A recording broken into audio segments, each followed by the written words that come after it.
ما سلككم في سقر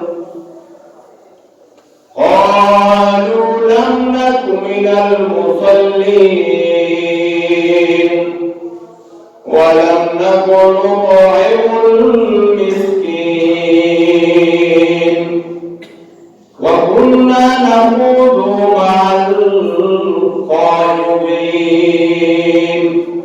وكنا نكذب بيوم الدين حتى أتانا اليقين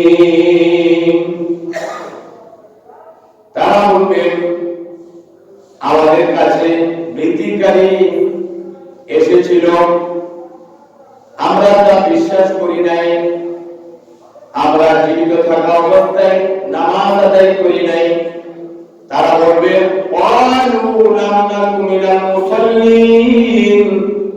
আমরা নিয়মিত নামাজি ছিলাম না, আমরা নামাজ আদায় করতাম না এবং মিসকিনদেরকে আমরা সাহায্য সহযোগিতা করতাম না, বরং মিসকিনদের হক আমরা নষ্ট করেছি।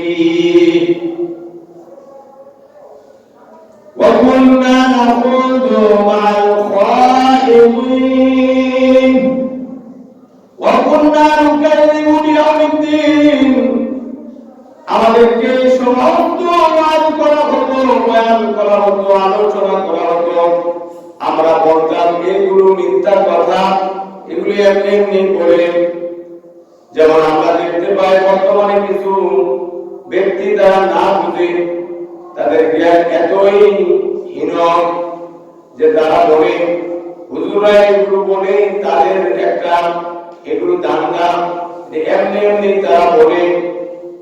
অথচ মুসলমানের বাচ্চা মুসলমান, তার বাবা দাদা সবাই মুসলমান, আশা করা যায় না, কল্পনা করা যায় না মুসলমান ব্যক্তি হওয়ার পরে তার জবান থেকে, তার মুখ থেকে এমন কথা বের হবে, এটা আশা করা যায় না।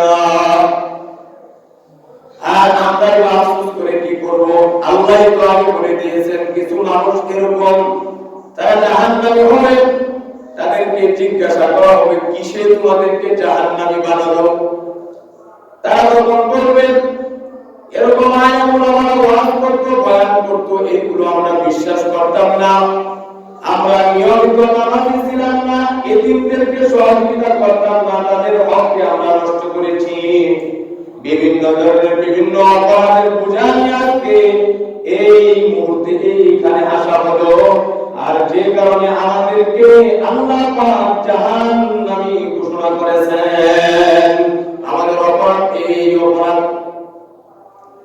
সম্মানিত হাজিরিন, কথায় আমাদের যে সমস্ত মা এবং বোনেরা আছেন যারা শুনতে পাচ্ছেন বয়ান, আপনি যদি বলেন আমি কাজে ছিলাম, ব্যস্ত ছিলাম, ঘরকে আমি গুছিয়েছিলাম, পরিষ্কার পরিচ্ছন্নের মধ্যে আমার সময়কে আমি ব্যয় করেছি, এই সমস্ত জন্য বিভিন্ন ধরনের অজুহাত দেখিয়ে আল্লাহ পাকের দরবারে কোনো ছাড় পাওয়া যাবে না।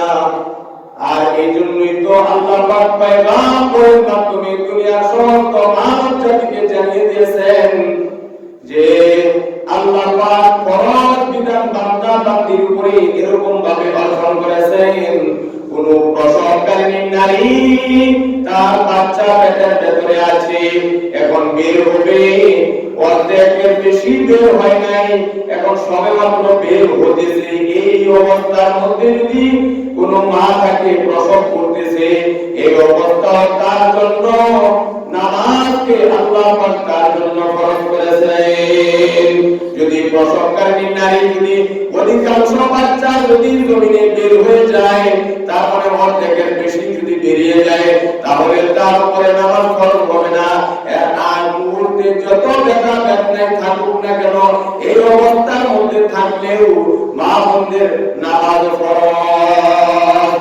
আর অথচ আমরা হাতে বিভিন্ন কাজ কর্ম করতে গিয়ে নামাজকে আমরা নষ্ট করে দিই। হুজুরে আকরাম সাল্লাল্লাহু আলাইহি ওয়াসাল্লাম বলেছেন, নামাজই হলো আল্লাহ পাকের দিদারের মাধ্যম, নামাজই হলো আল্লাহ পাকের হুকুম আহকাম বিধি বিধিবিধান পালন করা। কোন বান্দা যদি নামাজ পালন করে তাহলে সে আল্লাহ পাকের হুকুমকে পালন করলো, আর যে ব্যক্তি আল্লাহ পাকের হুকুমকে পালন করলো সে আল্লাহ পাকের বাধ্যগত বান্দা হয়ে গেল। আর যে ব্যক্তি আল্লাহ পাকের হুকুম পালন করলো না সে ব্যক্তি আল্লাহ পাকের অবাধ্য বান্দা এবং বান্দী। একটা চাকরি করেন, আপনি যে কোনো এক মালিকের অধীনে যে কোনো কাজ করেন না কেন, আপনাকে 5টা কাজের জন্য মালিক আপনাকে বলেছে দিন রাত 24 ঘন্টার মধ্যে এই 5টা কাজ তোমাকে করতে হবে। যদি কোনোদিন একটা কাজ মিস হয়ে যায় তাহলে ওই মালিককে বলতে হয় স্যার অথবা বস আজকের এই কাজ আমি করতে পারবো না, এই আমার দরকার না। বলে যদি মালিকের অধীনে থেকে কোনো একটা কাজ যে আপনি মিস করেন তাহলে মালিক বড় রাগ করে, আর 5 জায়গায় এক কাজকে যদি আপনি না করেন তাহলে মালিক যদি রাগ করে গুসা করে তাহলে ওই মালিক যিনি বলতেছেন শুধু মানব নয় এরকম দানব নয়, আমি আল্লাহ পাক জমিনের উপরে যা যা সৃষ্টি করেছি আসমানের নিচে যা যা আছে সব কিছুই আমি আল্লাহ পাকের তাসবিহ করে সুবহানাল্লাহ বলেন। আল্লাহ বলতেছেন ইউসাব্বিহু লিল্লাহি মা ফিস সামাওয়াতি ওয়াল আরদ। আল্লাহ পাক বলেন আসমানের নিচে জমিনের উপরে যা দেখো আর না দেখো সব কিছুই আমি আল্লাহ পাকের তাসবিহ তেলাওয়াত করে সুবহানাল্লাহ বলেন। আমি মুসলমান হওয়ার পরে নবীদের আশিক দাবি করার পরে নবীর উম্মত দাবি করার পরে যদি আমি নামাজ না পড়ি, নামাজ না পড়ে যদি নামাজের ব্যাপারে কোনো কথা বলি তাহলে আমি এটা যেন মনে না করি আমার মতো একজন মুসলমান যদি ইসলাম ধর্মের বাইরে চলে যায় কোনো ইবাদত বন্দেগী না করে তাহলে ইসলামের মুসলমান ধর্মের মধ্যে কিঞ্চিত পরিমাণ কোনো ক্ষতি হবে না, আল্লাহ পাকের ইসলামের মধ্যে কোনো কমতি হবে না। আল্লাহ পাক বলেন তুমি মুসলমান হওয়ার পরে যদি আমার হুকুমগুলি পালন না করো ওই জায়গাতে আমি বিধর্মী অন্য ধর্ম অবলম্বী এক বান্দা আর বান্দিকে দ্বীনের সহিহ বুঝ দিয়ে হেদায়েতের আলো দিয়ে তার মাধ্যমে আমি আল্লাহ আমার নাম নেব সুবহানাল্লাহ। আল্লাহ পাক আপনাকে আমাকে ইসলামের উপর একটা মহান দৌলত একটা সম্পদ দান করেছেন, এটা অনেক বড় দয়া আল্লাহ আপনার উপর আমল করে করেছেন। আমরা কোনদিন দরখাস্ত করি নাই, আমরা কোনদিন রিকোয়েস্ট করি নাই, আবেদন করি নাই আল্লাহ আমাদেরকে মুসলমান করে দুনিয়াতে পাঠান, এটা কোনদিন আবেদন করি নাই। আবেদন ছাড়াই আমার বাবা ছিল মুসলমান, বাবা থেকে আমি মুসলমান হয়েছি, কোনদিন এরকম ভাবে আবেদন করি নাই। আল্লাহ জনাবে হুজুর সাল্লাল্লাহু আলাইহি ওয়াসাল্লামের উম্মত করে দুনিয়াতে আমাকে পাঠিয়ে এই দরখাস্ত আমরা করি নাই, বিনা দরখাস্তে বিনা চাওয়ায় আল্লাহর বান্দা বানিয়েছেন। তারপরে ইসলামের মতো মহান সম্পদ মহান দৌলত আমাদেরকে দান করেছেন। শুধু তাই নয়, যে নবীকে আল্লাহ না বানাইলে আল্লাহ কোনো কিছু বানাইতেন না, সেই নবীর উম্মত আমাদেরকে বানিয়েছেন সুবহানাল্লাহ বলেন। অথচ ওই জায়গার মধ্যে আল্লাহ আল্লাহ পয়গম্বর নবী রাসূল আল্লাহ পাকের কাছে দোয়া করেছিলেন, দরখাস্ত করেছিলেন আল্লাহ আপনি আমাকে নবী না বানায়া আপনার হাবিবের উম্মত করে আমাদেরকে দুনিয়াতে পাঠান। আল্লাহ পাক কোন পয়গম্বরের কোন নবীদের দোয়া আল্লাহ কবুল করেন নাই, শুধুমাত্র কেবলমাত্র ঈসা আলাইহিস সালামের দোয়া আল্লাহ কবুল করেছেন। নবী হিসাবে এরকম নবীও বানিয়েছেন। ঈসা আলাইহিস সালাম আল্লাহ পাকের কাছে দোয়া করেছিলেন, আল্লাহ কবুল করে ঈসা আলাইহিস সালামকে আল্লাহ পাক দুনিয়াতে পাঠাবেন জনাবে হুজুরে নূর সাল্লাল্লাহু আলাইহি ওয়াসাল্লামের উম্মত করে সুবহানাল্লাহ বলেন। ঈসা আলাইহিস সালাম আসবেন, এসে দাওয়াত দিবেন লা ইলাহা ইল্লাল্লাহ মুহাম্মাদুর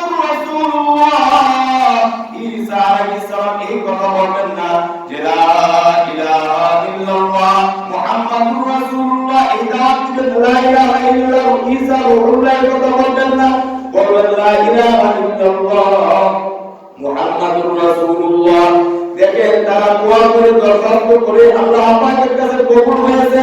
আমরা দোয়া করি নাই, দরখাস্ত করি নাই, বিনা দোয়াতে বিনা দরখাস্তে আল্লাহ পাক তার বান্দা বানিয়েছেন, বান্দা বানিয়ে শেষ করেন নাই। ইসলামের মতো মহান সম্পদ আমাদেরকে দান করেছেন, এটাও শেষ করে নাই। আল্লাহ পাক যে নবীকে না বানাইলে কোনো কিছু বানাইতেন না, সেই নবীর আশিকের ভক্ত হিসেবে আমাদেরকে দুনিয়াতে পাঠিয়েছেন। সুবহানাল্লাহ। এটা অনেক বড় একটা সম্পদ, যদিও বা আমরা এখন বুঝতে পারতেছি না বা বোঝার মতো আমাদের সময় হচ্ছে না, কিন্তু যখন বান্দা এবং বান্দির সময় গনিয়ে যাবে, মৃত্যুর আগ মুহূর্তে চলে আসবে, তখন অনেক বুঝ তার মাথার মধ্যে চেপে বসবে, অনেক বুঝ তখন চেপে বসবে। বান্দা এবং বান্দির অনেক সময় টাকা থাকলে, পয়সা থাকলে, অনেক সময় অনেক বুদ্ধি থাকে, টাকা পয়সা শেষ করলে অনেক বুদ্ধি বের হয়।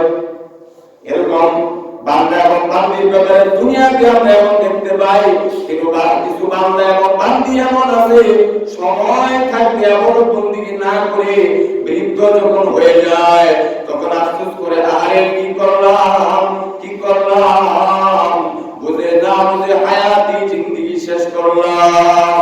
আমি নিজে নামাজ পড়ি আর না পড়ি, আমি আল্লাহকে ডাকি আর না ডাকি, দিন আসছে এরকম ভাবে রাত চলে যাচ্ছে, আবার রাত আসছে দিন চলে যাচ্ছে, সময় কিন্তু কাহার জন্য অপেক্ষা করতেছে না। আল্লাহ পাক এই সময় বান্দা এবং বান্দিকে দিয়েছেন। আল্লাহর প্রিয় হাবিব এই কথা বলে দিয়েছেন, ক্বালা রাসূলুল্লাহ সাল্লাল্লাহু আলাইহি ওয়াসাল্লাম, আদ-দুনিয়া মাযরাতুল আখিরাহ। রে বান্দা, দেখো না জমিনের মধ্যে তুমি পেঁপের চাষ, পেঁপের বীজ বপন করো, পেঁপের চারা হয়। এরকম গম তুমি জমিনের মধ্যে গমকে তুমি রোপণ করো, এরকম গমের বীজ থেকে গম হয়।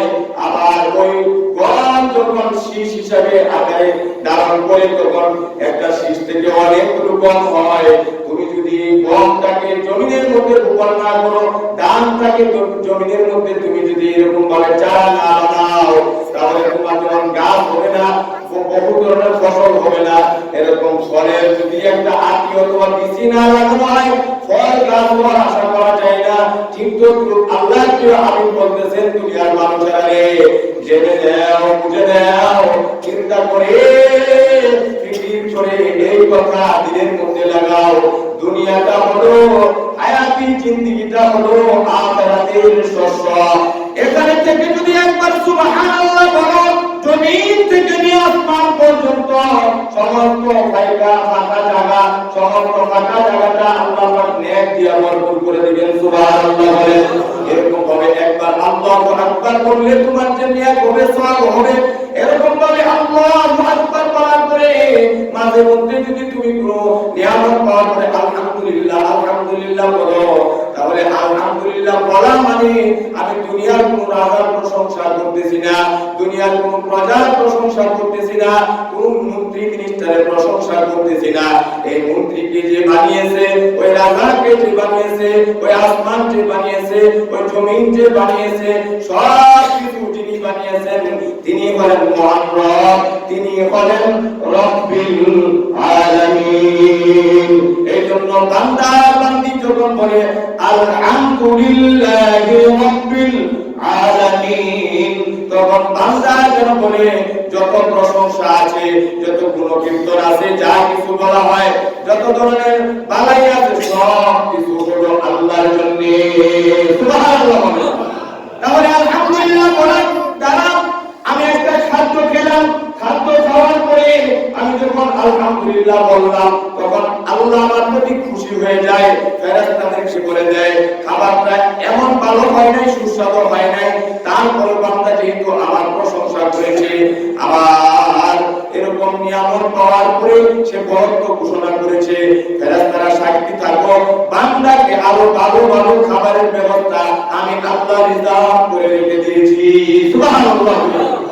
এই যে আমরা এক সময়ে কেউ ডিম কিনে খাবে এরকম তৌফিক হয় না, আল্লাহ পাক এমন একটা সময় আসে বান্দা এবং বান্দির সে যে প্রকারের বস্তু খাবে খেতে পারে, এক সময় সম্পদ থাকে না, আরেক সময় আল্লাহ পাক তাকে সম্পদ ওয়ালা বানিয়ে দেয়। এরকম হয় না আমাদের যে এক সময় আমি 1 কেজি মাছ কেনার মতো তৌফিক রাখি না, কিন্তু এক সময় এমন হয় যে কয়েক আইটেমের বস্তু যদি আমি কিনতে ইচ্ছে করে কিনতে পারবো। এই যে আল্লাহ পাক জিরো থেকে আপনাকে লাখ কোটি হাজার কোটি বানান, এটাই হলো আল্লাহ পাকের সিস্টেম। আল্লাহ পাক কাউকে গরিব বানিয়ে রেখেছেন, কাউকে ধনী বানিয়ে রেখেছেন, কাউকে মধ্যস্থতায় রেখেছেন। এটা কেন করেছেন? বলতেছে বান্দা এবং বান্দির চলার সুবিধার জন্য। সুবহানাল্লাহ। এখন যদি দুনিয়াতে সবাই ধনী হয়ে যায় তাহলে ধনীরা চলতে পারবে না গরিবদেরকে ছাড়া। আবার আল্লাহ পাক যদি সবাইকে ফকির বানিয়ে দেয় তাহলে ফকিররা চলতে পারবে না ধনীদেরকে ছাড়া। আল্লাহ পাক একজন আরেকজনের দরকারি জরুরতের মাধ্যম বানিয়ে দিয়েছেন। সুবহানাল্লাহ। তাহলে আমাদের একজন আরেকজনের কি হয়? দরকার হয়, প্রয়োজন হয়। এটা আল্লাহ একটা সিস্টেম করেছেন। এই সিস্টেম যদি আল্লাহ না করতেন তাহলে একে অপর আমরা চলতে পারতাম না। এই সিস্টেম আল্লাহ আবার করেছেন বান্দা এবং বান্দির সুবিধার জন্য। আর আল্লাহ বলতেছেন সব কিছু বান্দা দিলাম তোমার সুবিধার জন্য, তুমি মাত্র আমার হুকুমগুলি পালন করবে। কিন্তু আমরা তো আল্লাহ পাকের হুকুম যেভাবে পালন করার কথা সেভাবে আমরা করি না। আর উল্টো আমরা বিভিন্ন ধরনের কথা, বিভিন্ন ধরনের বক্তব্য বলে আমরা আমাদের আমলকে নষ্ট করে ফেলি।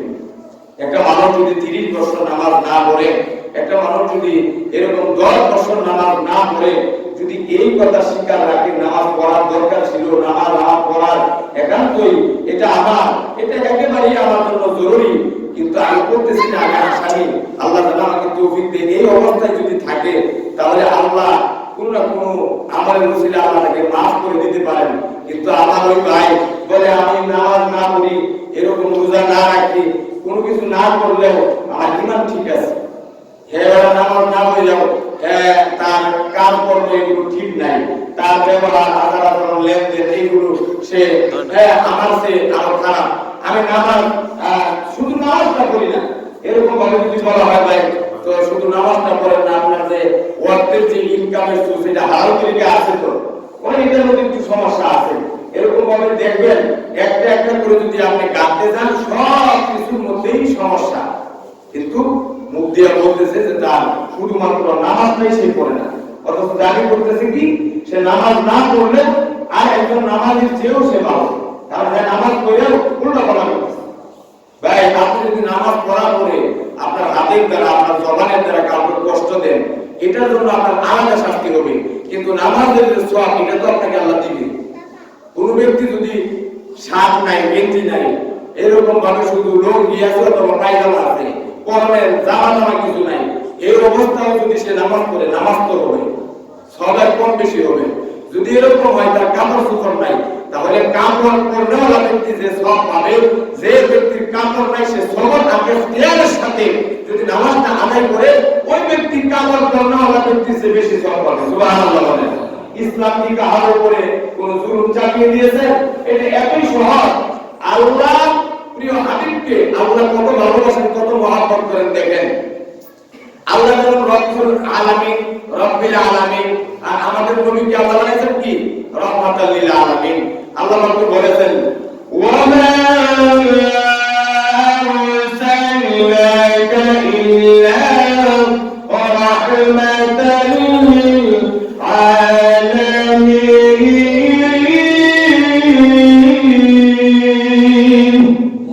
আল্লাহ বলে আমি হলাম রব্বিল আলামিন, আর আমার হাবিব হলেন রাহমাতুল লিল আলামিন। রব্বিল আলামিন রাহমাতুল লিল আলামিন বলতেছে রব্বিল আলামিন তো তখনই কাজ হবে, তখনই উপকার হবে, তখনই ফায়দা হবে, তখনই জান্নাতের মাধ্যম হবে যখনই রাহমাতুল লিল আলামিনের পাবন্দি করবে। তার মানে হলো নবীর তরিকা মতে যখন বান্দা বান্দি চলবে তখন রব্বুল আলামিন আর রব্বিল আলামিন যিনি মালিক, যিনি খালিক, যিনি সকলকে বানিয়েছেন, তিনি নবীর মাধ্যমে রাজি এবং খুশি। আল্লাহ নবী খুশি তো আল্লাহ খুশি, আল্লাহ নবী বেজার তো আল্লাহ বেজার। এখন কিছু লোক আবার এই জায়গাতে অনেক ভুল ব্যাখ্যা করে। ভুল ব্যাখ্যা কি? আমরা এই জন্য তো নবীর নামে দুরূদ বেশি বেশি করে পড়ি, নবীর নামে দুরূদ করি, মিলাদ শরীফ করি, এই করি সেই করি। এগুলো ভালো কাজ, এগুলো খারাপ কাজ না। দুরূদ শরীফ পড়া এটা সবের কাজ। একবার দুরূদ শরীফ পড়লে 10টা রহমত হয়। সুবহানাল্লাহ বলেন। 10টা কি হয়? রহমত হয়, 10টা গুনাহ মাফ হয়। যে বলতেছে এরকম ভাবে 10টা মর্তবা আল্লাহ পাক তাকে বানিয়ে দেয়। সুবহানাল্লাহ বলেন। তাহলে দুরূদ পড়া কি এটা পুণ্যের কাজ না? দুরূদ পড়া ছাড়া তো কোনো ইবাদত কবুল হয় না। দুরূদ পড়া ছাড়া কি হয় না? ইবাদত কবুল হয় না। আপনি নামাজ পড়বেন, নামাজের মধ্যে আপনি এত করে দুরূদ শরীফ পড়তে হয় না। এখন কোন ব্যক্তি যদি বলে 20 বছর দুরূদ করে নামাজ পড়ছি, এখন পুরো হয়ে গেছে কি আর সময় শর্টকাট, হায়াতের জিন্দেগি অল্প, এখন একটু শর্টকাট করে দিই, যে আপনি এক করে সালাত ফিরে এলেন, তাহলে কি নামাজ হবে? কেন হবে না? যে নবী ছাড়া নামাজের কোনো এটা যে হবে এটা কোনো সিস্টেম নাই, পদ্ধতি নাই। কারণ নামাজ পড়তে গেলে দুরূদ পড়তে হবে, আর দুরূদ যদি না পড়া হয় নামাজ পূর্ণাঙ্গ হয় না। দুরূদ না পড়া হয় কি হয়? নামাজ পূর্ণাঙ্গ হয়। তাহলে যে জায়গাতে আমি যাবো সেই জায়গাতে আল্লাহর সাথে আল্লাহর হাবিবকে রেখেছেন। এখন আপনি বলতেছেন সেই হাবিব বলেছেন পৃথিবীর মানুষেরা আমার মন চায় ওই ঘরগুলোর মধ্যে আগুন লাগিয়ে জ্বালিয়ে দে। কিছু কিছু যুবককে আমি বলি তোমরা কাঠ সংগ্রহ করো, কাঠ সংগ্রহ করে তার মধ্যে আগুন ধরাও, আর ওই মহল্লার মধ্যে তোমরা আগুন নিয়ে যাও। যে যে ঘরগুলোর মধ্য থেকে ঘরের সদস্যরা এরকম ভাবে ফজরের নামাজ আদায় করে না, এরকম ভাবে নামাজ আদায় করে না, ওই সমস্ত ঘরগুলোর মধ্যে আগুন লাগিয়ে দেওয়ার জন্য আমার খুব মন চায়। আমি যেন বলি তোমরা যেন আগুন দিয়ে ওই ঘরগুলো জ্বালিয়ে পুড়িয়ে ভস্ম করে দাও। কিন্তু ওই ঘরগুলোর মধ্যে ছোট্ট ছোট্ট মাসুম বাচ্চাগুলো থাকার কারণে আমি এই কঠিন পদক্ষেপ নিতে পারি না। ছোট ছোট বাচ্চারা এখন তারা অবুঝ, তারা বড় হয়ে তারা বুঝবে বাবা নামাজ পড়ে না, মা নামাজ পড়ে না। কিন্তু ওই শিশু বাচ্চাগুলো বড় হলে তাদের কাছে দ্বীনের দাওয়াত যখন দেওয়া হবে, তারা দাওয়াত গ্রহণ করার পরে তারা নামাজ প্রতিষ্ঠিত করতে পারে। তাদের কারণে আমার মন চাই না আগুন দিয়ে, তারা বলে আমার মন চাই ওই ঘরগুলোর মধ্যে আগুন জ্বালিয়ে দে। আল্লাহু আকবার! কত বড় কঠিন কথা! যে নবী দয়ার সাগর, যে নবী মায়ার সাগর, আল্লাহ পাক যখন নবীকে দুনিয়া থেকে উঠিয়ে নেবেন, আমার উম্মত যখন আজরাইল এসে জান কবজ করার জন্য অন্যান্য নবী পয়গম্বরদেরকে এমন সম্মান করে নাই, এমন সুযোগ দেন নাই। আপনার আমার নবীকে আল্লাহ পাক যেমন সম্মান করেছেন, যেমন সুযোগ দিয়েছেন, যখন মালাকুল মউত আজরাইল আলাইহিস সালাম যখন আপনার নবী আমার নবীর জান কবজ করার জন্য আসবে, তখন নবীকে প্রস্তাব করা হলো, ইয়া রাসূলুল্লাহ, ইয়া হাবিবাল্লাহ, আপনি যদি অনুমতি দেন তাহলে আল্লাহ পাকের কাছে আপনাকে নিয়ে যেতে চাই, আপনার জান কবজ করতে চাই। হুজুর আকরাম সাল্লাল্লাহু আলাইহি ওয়াসাল্লামকে বলার পরে হুজুর সাল্লাল্লাহু আলাইহি ওয়াসাল্লাম বললেন, জিবরিল আলাইহিস সালামকে আসতে দাও, জিবরিল আলাইহিস সালামের সাথে আমি পরামর্শ করি, তার কাছে বুদ্ধি নেই কি করা যায়, আমি কি এখন প্রস্তুতি গ্রহণ করব না করব না। জিবরিল আসার পরে তুমি আমার জান কবজ করে নিও, তার সাথে আমি একটু পরামর্শ করব। জিবরিল আলাইহিস সালাম আসলেন, আসসালাতু ওয়াসসালামু আলাইকা ইয়া রাসূলুল্লাহ, আসসালাতু ওয়াসসালামু আলাইকা হাবিবাল্লাহ। হুজুর কিসের জন্য তলব করেছেন? আল্লাহ আপনার কাছে আমাকে পাঠিয়েছেন, আপনি বলুন। জিবরিল আলাইহিস সালামকে বসিয়ে হুজুর সাল্লাল্লাহু আলাইহি ওয়াসাল্লাম কান্না বিজড়িত কণ্ঠে বলতেছেন, ভাই জিবরিল, জমিনে থেকে আমার উম্মতদেরকে এরকম ভাবে আযাব গজব থেকে হেফাজতের জন্য কত দোয়া আল্লাহ পাকের কাছে করেছে। আমি জমিন থেকে দুনিয়া থেকে চলে যাওয়ার পরে আমার উম্মতের কি হালত হবে, কি অবস্থা হবে তোমার মাধ্যমে জানতে চাই। আল্লাহ তাবারক ওয়া তাআলা জিবরিল আমিনকে বরফ করে জানিয়ে দিলেন, আমার হাবিবকে তুমি জানিয়ে দাও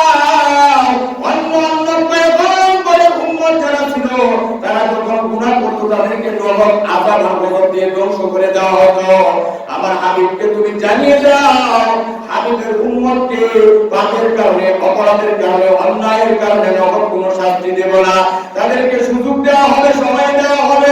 তারা যদি তওবা করে আল্লাহ পাকের কাছে এরকম কান্না বিদরিত কণ্ঠে তওবায়ে নাসুহা উপহার দিতে পারে, আল্লাহ পাকের কাছে বলতে পারে 20 বছর নয়, 30 বছর নয়, 50 বছর নয়, জীবনের সমস্ত গুনাহ খাতাগুলো মাফ করে দিয়ে হাবিব আমার আপনার উসিলায় আপনার উম্মতদেরকে আমি মাফ করে দেব। সুবহানাল্লাহ বলেন। আল্লাহ পাকের পক্ষ থেকে যখন জিবরিল এরকম ভাবে বিভিন্ন ধরনের সাহায্যরা যে হাবিব চলে গেলেও হাবিবের উম্মত যে দুনিয়াতে থাকবে, এই উম্মত গুলোকে আল্লাহ পাক তাদেরকে যথাযথভাবে সম্মান করবে, সুযোগ দিবে। আল্লাহ পাক দেখেন আমরা কত কবিরা গুনাহ করি, চুরি করে, ডাকাতি করে, অন্যায় করে, এরকম বড় ভাই ছোট ভাই সম্পদ লুণ্ঠন করে, ছোট ভাই বড় ভাই সম্পদ লুণ্ঠন করে, এরকম ভাবে সমাজের মধ্যে বিভিন্ন ধরনের পাপ অন্যায় অপরাধ করার পরেও আল্লাহ পাক নগদ কোনো শাস্তি দেন না, নগদ কোনো আযাব দেন না। একমাত্র আপনার আমার প্রিয় হাবিব জনাবে হুজুরে কুল্লুর সাল্লাল্লাহু আলাইহি ওয়াসাল্লামের উসিলায়। আল্লাহু আকবার। তাহলে কত বড় জলিলুল কদর বলা হয় যে সম্মানজনক, এর চেয়ে সম্মানিত ব্যক্তি হতে পারে না, যিনি হলেন রাহমাতুল লিল আলামিন, নবী কুলের সর্দার, প্রথম নবী, শেষ নবী। প্রথম বলতে যা বুঝেন, শেষ বলতে যা বুঝেন, সব কিছুর মূলে হলো আপনার নবী, আমার নবী জনাবে হুজুরে কুল্লুর সাল্লাল্লাহু আলাইহি ওয়াসাল্লাম। সেই নবী উহুদ কোন, বদর কোন, হুনাইন কোন যত যুদ্ধে গিয়েছেন, আল্লাহ পাকের কাছে কি দোয়া করেছেন, কি দোয়া করেছেন, এগুলো আমরা জানবো কেন, এগুলো আমরা শিখবো কেন? আমরা তো মনে মনে ভাবতেছি আমি আসছি দুনিয়াতে কিছুদিন ব্যবসা করব, কিছু লোক আসছে দুনিয়াতে চাকরি করবে, এই নবীর ব্যাপারে আন্দোলন, আল্লাহ পাকের ব্যাপারে আন্দোলন, এগুলো হুজুররা করবে, আমরা কেন শুনবো? বিষয়টা এরকম না।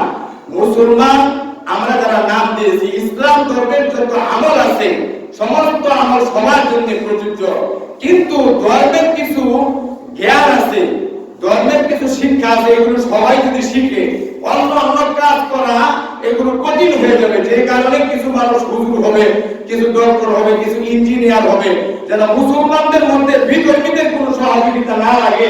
এই নিয়মে যদি কোনো মুসলমান ডক্টর হয়, কোনো মুসলমান ইঞ্জিনিয়ার হয়, এই ইঞ্জিনিয়ার হওয়া, ডক্টর হওয়া, ডাক্তার হওয়া এটাও ইবাদত বন্দেগীর মধ্যে শামিল হয়ে যায়। সুবহানাল্লাহ।